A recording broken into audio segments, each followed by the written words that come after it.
Main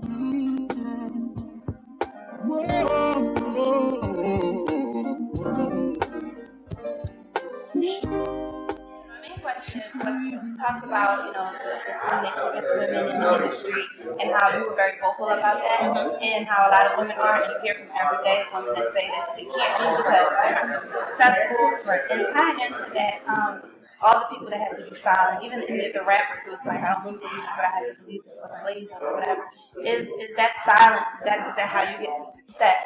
So to answer the first part of your question, I don't think the silence equals success. I feel like whenever you are silent about things that are important or that matter to you, you may have short-term success, but the success really comes in the consistency of standing by what you believe in.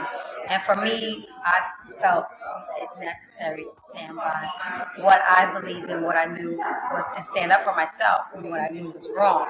A lot of women, they haven't been so vocal because of their own reasons, and I think that hopefully me standing up was representation for them as well, and they felt some victory in what I did, because I understand and I'm sympathetic to people who aren't necessarily, free to be able to do that. I mean, there is a risk, when you just talk about like sexual harassment or discrimination, like there's a risk, like you could lose your job, and that's a big risk, For me, I was almost forced to do it because I was terminated, and when I won my case, it was part of it. Why I wanted the grounds I won on retaliation, because I was fired from the complaint, but I didn't win on just the harassment claim, because it had to be unanimous, and there was so much more there. And even though I felt a certain way, I don't think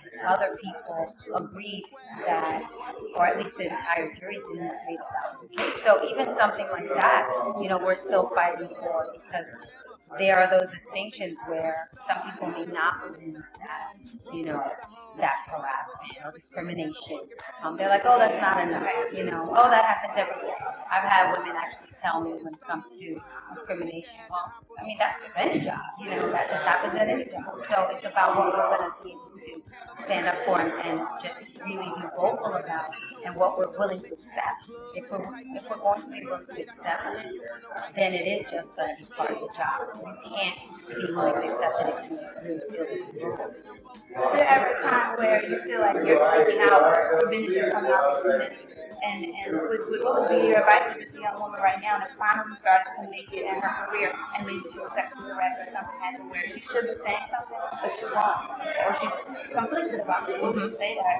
I would say everybody has to make their own decision, because there were definitely opportunities that I think I did not get because I spoke out about it, because I filed.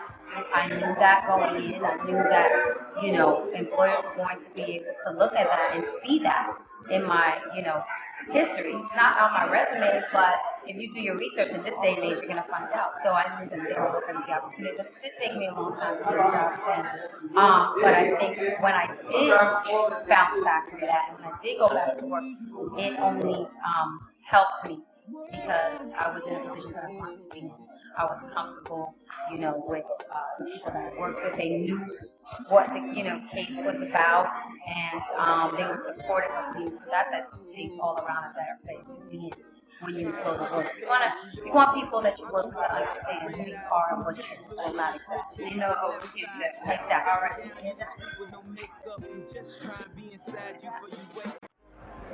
Hi, I'm Kim Osorio, editor-in-chief of The Source, and you're watching MicCheck102.com.